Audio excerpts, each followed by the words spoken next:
When Donald Trump announced his candidacy, the media reacted with horror to this statement.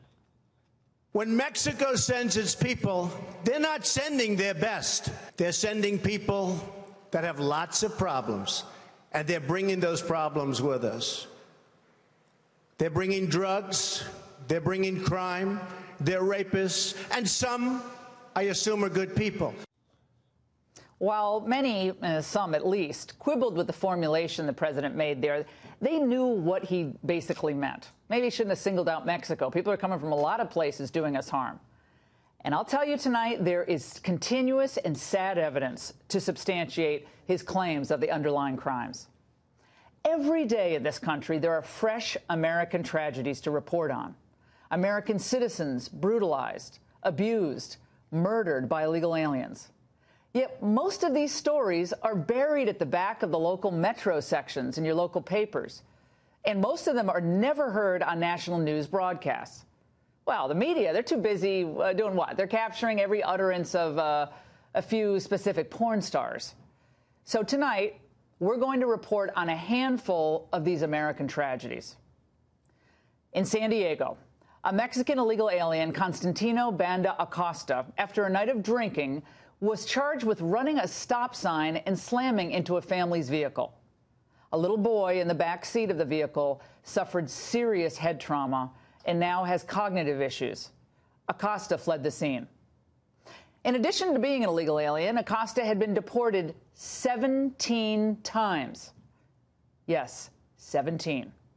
Last week, a judge declared a mistrial in his case because they couldn't establish if it was he or the illegal alien in the car with him who was actually behind the wheel at the time of the crash. Thankfully, he was turned over to federal custody following the mistrial. But given California's sanctuary state laws, I expect he's going to find his way back into the Golden State. And then this. In Fairhope, Alabama on Sunday, a twice-deported alien, Jose Luis Alonso de Leon, is accused of crashing his truck into a local woman who was on her bike, and they killed her. Alonso de Leon was also drunk. He, too, fled the scene of the crash. Authorities later found him in possession of a stolen gun and believe he's used 7 aliases in the past. So they're now investigating his criminal history. A law enforcement official and the sister of the victim will join us in just a few moments. And last Friday, in the suburbs of New Orleans, at 2 in the afternoon, this charmer sauntered into a Walmart. His name is Billy Yo Boudier Herrera. He allegedly approached a mother and her 2-year-old child with a machete. He told the mother if she didn't listen to his instructions, she and her child would die. He then tried to kidnap the infant. The mother resisted and hid with her baby behind the deli counter. Boudier Herrera then ran off and attempted to abduct another child from a shopping cart. Walmart employees and an off-duty officer ended up tackling him. He's charged with kidnapping, aggravated assault, and an immigration detainer has been placed on him. Look, I don't even have time to report on the other crimes that have percolated out there just in the last few days. Salvadoran illegal immigrant, a traveling pastor, no less, charged just last week with enticing a 14-year-old girl in Virginia to record sexually explicit videos of herself. Investigators believe this freak may have victimized many others. Or the Guatemalan twice-deported illegal who allegedly raped a teenage girl. He posted bail in February and escaped before ICE could detain him.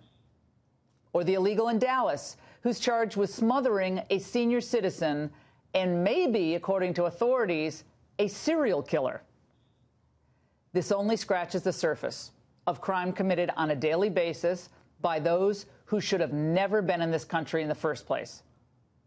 Every life lost, every child harmed, every woman abused are victims of not only the criminals who committed those crimes, but also of the government that allowed criminals to enter this country in the first place. And frankly, I'm sick of this argument. I don't really care what percentage of illegals in the United States commit crimes and what percentage doesn't. Even one American life lost at the hands of an illegal is too much. It is unacceptable. And contrary to what the media tell us, those who have flouted our laws and the families they've dragged with them are criminals. The people who cross this country's border are criminals. They are not victims. Our policymakers, they're supposed to represent us, address our needs, not cater those of illegal immigrants. Donald Trump understands this, and he's right to step up enforcement across the board. The American workers, American taxpayers, I think are really tired of feeling like second-class citizens in their own country. Like they're the interlopers as illegal immigrants brazenly demand rights and legal benefits. That dynamic is starting to change because of President Trump. We Americans and all you hardworking legal immigrants out there must demand that lawmakers stop protecting the lawbreakers and start protecting us. And that's the angle.